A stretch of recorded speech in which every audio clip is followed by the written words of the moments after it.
Assalamualaikum guys. So ni hari 3 kereta yang korang kena elakkan dari beli. Kalau boleh jangan beli langsung sebab kereta ni banyak masalah. Kalau korang beli takut ke dalam pun boleh jadi. Okay, sebelum tu follow saya guys, share video saya, repost, jangan lupa save, komen juga pendapat anda. Okay, mari. Okay, yang pertama, kereta banjir, kereta accident, total loss, kereta sambung. Yang ini elakkan daripada beli. Okey, lagi-lagi kereta banjir ada separuh orang cakap boleh beli, tak bukan ada masalah pun kan. Tapi nanti dalam masa 3 ke 5 tahun ada masalah. Wiring, ECU dia semua akan problem.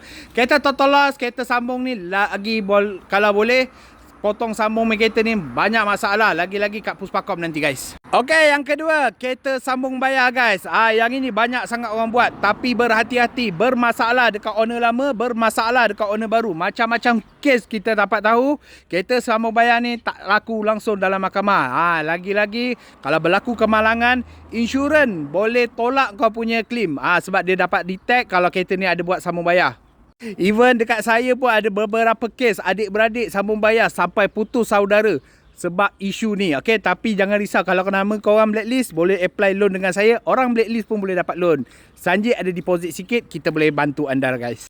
Yang ketiga, ni kereta-kereta duplicate. Kereta yang register daripada Singapura beli masuk Malaysia memang murah, tapi bahaya dia. Kalau berlaku kemalangan, habislah korang. Memang ke dalam punya. Sebab apa? Kereta Singapura tak boleh register dekat Malaysia. Okey, dia akan buat duplicate. So maksud dia akan tiru satu kereta yang lain memang register kat Malaysia supaya kau punya road tax semua lepas. Tapi bila berlaku apa-apa, naaslah korang. Memang ke dalam lah jawab dia. So guys, solution, jangan cari kereta harga terlampau murah. Korang dah terpikat, senang tertipu. Okey, sebab berhati-hati. Harga yang murah mesti ada masalah. Sebab kereta yang harga murah ni tak mungkin boleh dapat bawah daripada market kalau kereta tu tak ada isu. Okay, so kalau kau nak dapat kereta yang cantik, yang ada warranty sampai 3 tahun, boleh contact saya Syahrin di MAF Auto Chalet guys.